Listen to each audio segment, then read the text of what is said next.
Bab 697. Tidak apa-apa memanggil sekali. Menghadapi kedua Raja Iblis ini, Sanderye tentu saja tidak berani melawannya. Oleh karena itu, dia dengan tegas mengeluarkan pedang Kingsuan. Tak hanya itu, Sanderye juga langsung menyatu dengan Maya Ao. Saat ini, auranya langsung mencapai puncaknya. Sanderye menghentakkan kaki kanannya dengan keras, dan seluruh tubuhnya berubah menjadi cahaya pedang dan menyerang. Pedang itu berkilat. Bang! Semua orang melihat ledakan, dan kemudian, Sene terlempar begitu dia berhenti, lengan kanannya terbelah, dan darah menyembur keluar seperti air mancur. Melihat pemandangan ini, Sene tercengang. Dia menatap Sanderye dengan tidak percaya. Kamu? Nyonya Chu juga mengerutkan kening dalam-dalam. Dia menatap pedang Kingsuan di tangan Sanderye, matanya penuh keterkejutan. Satu pedang menghancurkan tubuh Raja Iblis Sene. Benda ilahi macam apa ini? Ketergantungan terbesar monster adalah tubuh fisik, tetapi pada saat ini, ketergantungan ini tidak lagi berarti di depan Sanderye. Nyonya Chu menggelengkan kepalanya, tanah kuno sudah berakhir. Di kejauhan, Sene sedang terkejut saat ini, karena kalau dia tidak segera mundur, dia akan mati. Pedang macam apa ini? Sene menatap pedang Kingsuan di tangan Sanderye, matanya penuh ketakutan. Dan Raja Iblis lainnya tidak berani mengambil tindakan lagi. Mata Sanderye perlahan tertutup. Dia mencoba menggunakan pedang Kingsuan untuk menyerap kekuatan khusus ruang dan waktu. Dia tidak mengetahuinya sampai dia mencobanya. Karena dia menemukan bahwa pedang Kingsuan ini dapat menyerap kekuatan ruang dan waktu tanpa batas. Ayah punya barang bagus. Sanderye sedikit terkejut. Menyerap kekuatan ruang dan waktu tanpa batas, yang berarti kekuatan pedangnya tertunda. Sanderye tidak berani memikirkannya. Tentu saja, dia tahu bahwa dia tidak berani menyerap kekuatan ruang dan waktu khusus ini tanpa batas, karena kalau terlalu banyak, kekuatannya akan sangat kuat sehingga dia sendiri tidak akan mampu menahannya. Dia tidak bisa begitu saja mengayunkan pedang ini dan membiarkan semua orang mati bersama, bukan? Sanderye menarik kembali pikirannya dan sedikit mengangkat sudut mulutnya. Dia mengangkat kepalanya dan melihat ke arah Sene di kejauhan, terima pedangku lagi. Setelah mengatakan itu, dia tiba-tiba berubah menjadi cahaya pedang dan menghilang dari tempatnya. Di kejauhan, ekspresi wajah Sene tiba-tiba berubah drastis. Pada saat ini, dia tidak berani menunjukkan rasa jijik atau kecerobohan, lalu segera berubah ke wujud aslinya. Namun, bahkan setelah memulihkan tubuhnya, dia masih tidak bisa menahan pedang Sanderye.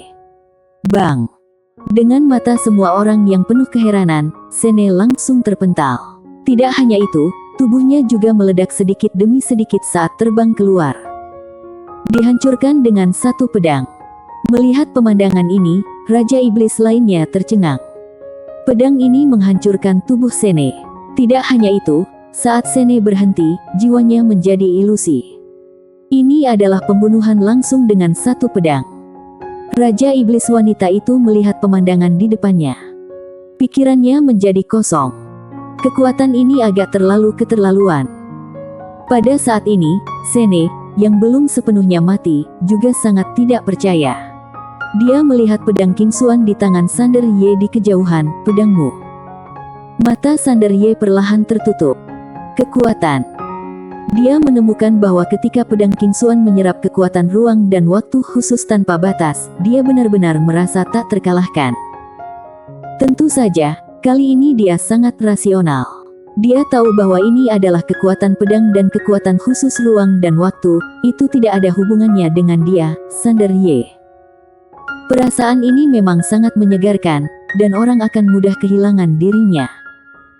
Tanpa banyak berpikir, Sanderye perlahan membuka matanya.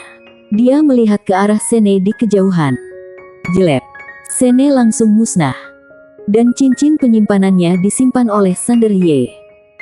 Di sampingnya, Raja Iblis wanita itu menatap Sanderye, kamu benar-benar ingin bertarung sampai mati dengan tanah kuno. Tolol. Diam-diam, Nyonya Chu menatap Raja Iblis wanita dengan dingin dan berkata dengan sinis, wanita ini benar-benar tidak punya otak. Bahkan setelah ini, dia masih mengucapkan kata-kata bodoh seperti itu. Pemuda ini jelas tidak takut dengan tanah kuno. Dia ternyata ingin menggunakan tanah kuno untuk mengancam. Sungguh bodoh. Di kejauhan, Sanderye melirik Raja Iblis Wanita, dan detik berikutnya, dia langsung menghilang dari tempatnya. Jelek. Sebuah pedang langsung memburu Raja Iblis Wanita. Ketika Raja Iblis Wanita melihat ini, dia merasa ngeri. Tentu saja, dia tidak berani menghadapi Sanderye lagi. Dia gemetar dan melangkah mundur. Jelek. Pedang Sanderye meleset, dan dia mengerutkan kening. Dia memandang Raja Iblis Wanita yang jaraknya ribuan kaki, bertarung tidak. Kalau Raja Iblis Wanita tidak melawannya, dia tidak bisa berbuat apa-apa. Karena dari segi kecepatan, dia memang tidak bisa mengejar lawan. Pedang King Xuan bagus dalam segala hal, meski tidak meningkatkan kecepatan. Raja Iblis Wanita menatap Sanderye dan tidak berkata apa-apa. Pada saat ini, dia secara alami tidak berani melawan. Sanderye tidak terkalahkan dengan pedang ini. Hanya master dengan keilahian 80% yang bisa melawannya.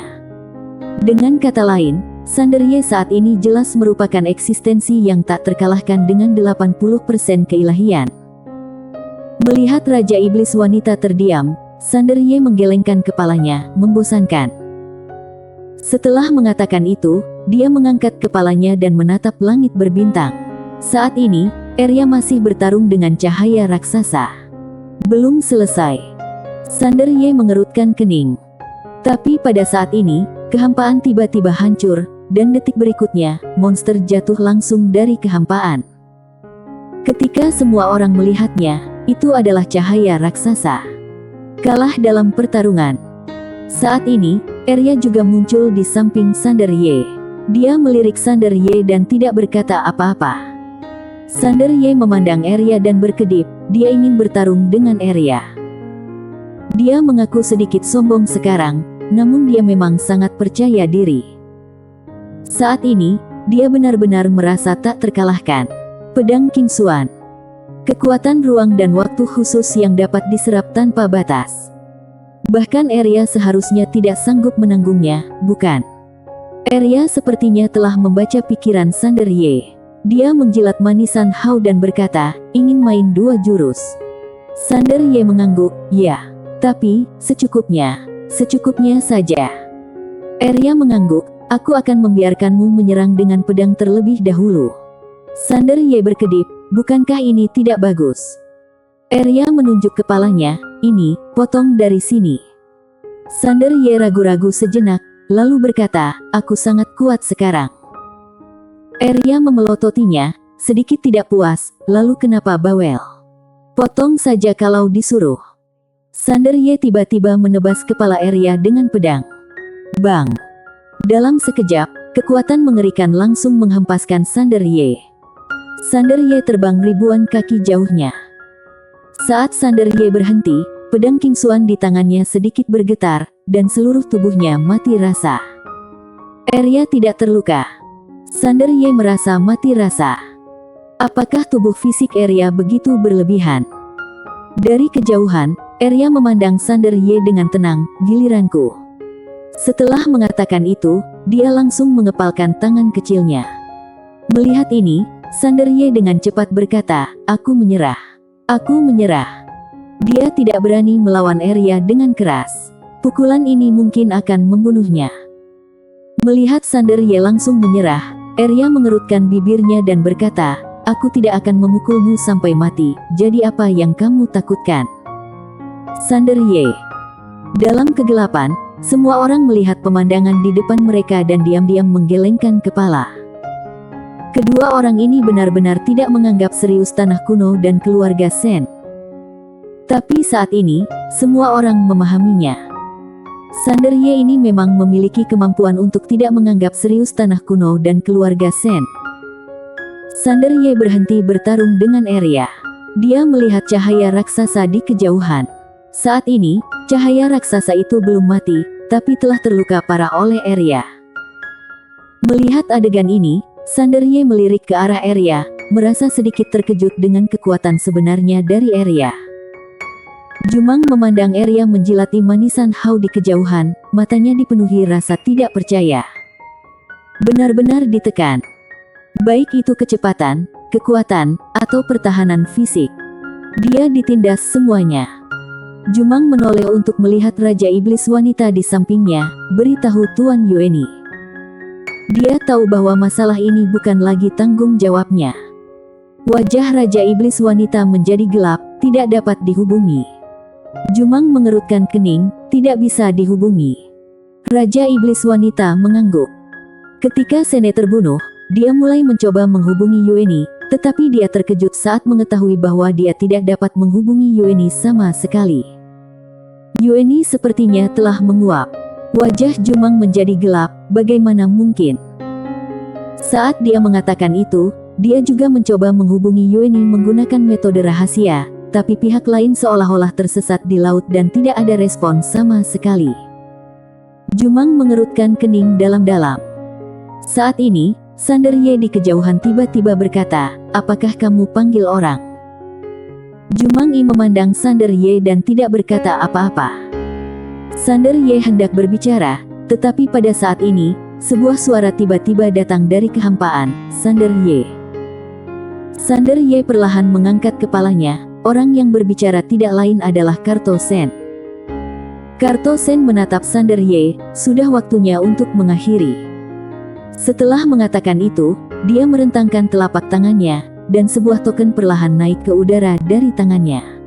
Ketika token itu naik ke langit, tiba-tiba berubah menjadi bola api.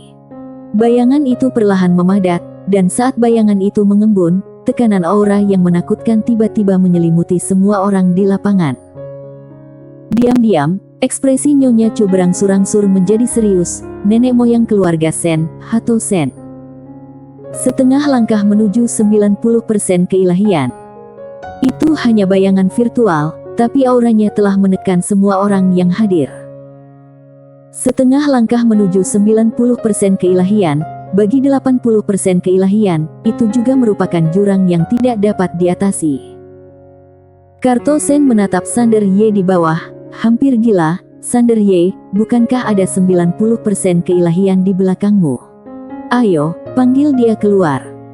Sander Ye mengerutkan kening dan tidak berkata apa-apa. Saat ini, suara wanita yang agak familiar terdengar dari telinganya, tidak apa-apa panggil sesekali. Mendengar suara ini, Sander Ye tercengang. Dia berbalik dan melihat, tidak jauh dari situ, dua orang, seorang pria dan seorang wanita, sedang berjalan di sana. Laki-laki memakai kemeja putih dan perempuan bergaun polos. Orang yang berbicara tidak lain adalah wanita bergaun polos. Bersambung.